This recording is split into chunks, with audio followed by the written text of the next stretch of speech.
दोस्तों, आज फिर हम आपके लिए लाए हैं एक राम भक्त की स्टोरी। उम्मीद करते हैं आप जरूर इसे पसंद करेंगे। चैनल पर नए हैं तो प्लीज सब्सक्राइब कीजिए इसी तरह की सच्ची कहानियों के लिए जो जीवन को एक नई दिशा देंगे। चलिए शुरू करते हैं आज की कहानी। विशाल जी हर दिन की तरह अपने पुराने स्कूटर पर स्कूल जाया करते थे। सुबह की ठंडी हवा में राम नाम जपते हुए मुस्कुराते हुए निकल पड़ते थे। पर उस दिन कुछ अलग था। घर के छोटे मोटे कामों में थोड़ा समय ज्यादा लग गया और अब वो जल्दी जल्दी तैयार होकर बाहर आए तो देखा उनका स्कूटर पंचर पड़ा था। थोड़ी देर के लिए माथे पर बल आया पर फिर खुद ही मुस्कुरा दिए, ठीक है प्रभु, आज आपकी मर्जी कुछ और ही होगी। क्योंकि उनके स्वभाव में शिकायत नहीं थी, बस समर्पण था प्रभु के प्रति। अब स्कूल पहुंचना भी जरूरी था। बस से जाते तो समय और निकल जाता, इसलिए उन्होंने सड़क पर जाती एक ऑटो को हाथ दिया। ऑटो रुकी। ड्राइवर ने उनिंदी आंखों से देखा, मानो आधी नींद में हो। पास जाकर विशाल जी ने गौर किया, आंखें लाल थी, बाल बिखरे हुए और कपड़ों से शराब की हल्की गंध आ रही थी। लगता था रात भर पीकर अब सुबह की नींद में भी वही नशा झूल रहा है। क्षण भर को मानो मन डगमगाया, क्या इस गाड़ी में बैठना ठीक रहेगा? पर सामने कोई दूसरी ऑटो दिखी भी नहीं। देर भी हो रही थी, स्कूल जाना भी बहुत जरूरी था।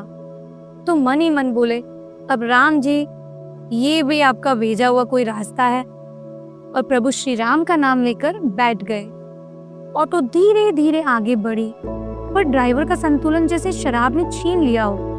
कभी अचानक झटका, कभी ब्रेक, कभी मोड़ पर यूं मोड़ता कि दिल कांप उठे। विशाल जी का हर झटका मानो राम नाम के साथ चल रहा था। वो जब भी झटका आए राम नाम ले रहे थे। जय श्री राम, सब प्रभु की लीला है। रास्ते के गड्ढे ड्राइवर को दिख भी नहीं रहे थे।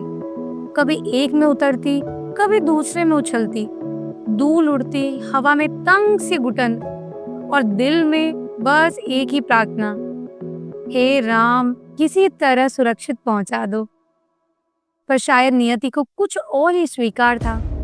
आधे रास्ते पर अचानक सामने से एक बस तेज रफ्तार में आ रही थी। ड्राइवर ने ब्रेक लगाने की कोशिश की पर हाथ कांप गए। 1 सेकंड का अंतर और धड़ाम, जोरदार टक्कर। आवाज ऐसी कि आसपास के लोग दौड़ पड़े। ऑटो हवा में उछलकर गोल गोल घूमी, फिर जमीन पर जाकर चकनाचूर हो गई। चारों ओर धूल, चीखे, भगदड़। कोई कह रहा था, अरे बचाओ, अरे कोई बचाओ, कोई ड्राइवर मर गया क्या? विशाल जी को बस इतना याद है, जैसे ये बस टकराई उन्होंने आंखें बंद की थी और पूरे मन से पुकारा था, जय श्री राम। और बस यही शब्द और फिर अंधेरा। कुछ पलों बाद जब लोग दौड़कर आए तो उन्होंने सबसे पहले ड्राइवर को बाहर निकाला। वो खून से लथपथ था, हाथ पैर मुड़े हुए, चेहरे पर दर्द की लकीरें एकदम साफ दिख रही थी।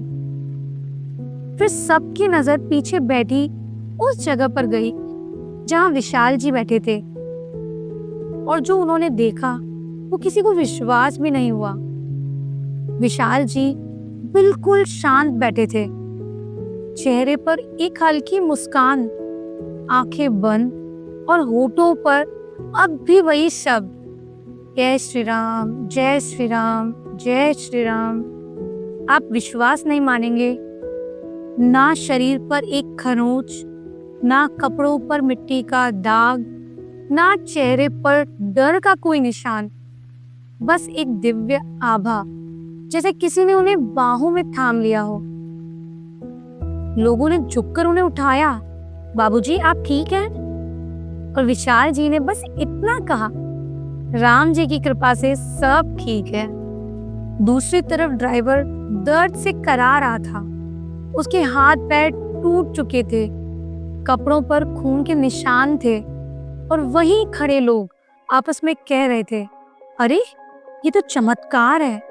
ऐसा एक्सीडेंट और इन बुजुर्ग को कुछ भी नहीं हुआ, ऐसा कैसे हो सकता है? विशाल जी बस मुस्कुरा दिए।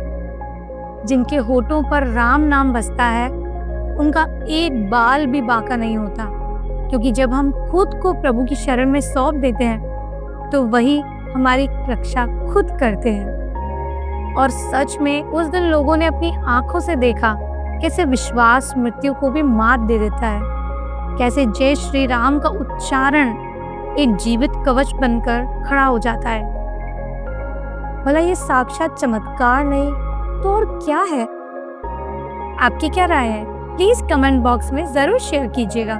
कहानी पसंद आई तो लाइक एंड शेयर कीजिएगा। हमारे चैनल को सब्सक्राइब कीजिएगा। Thank you for watching.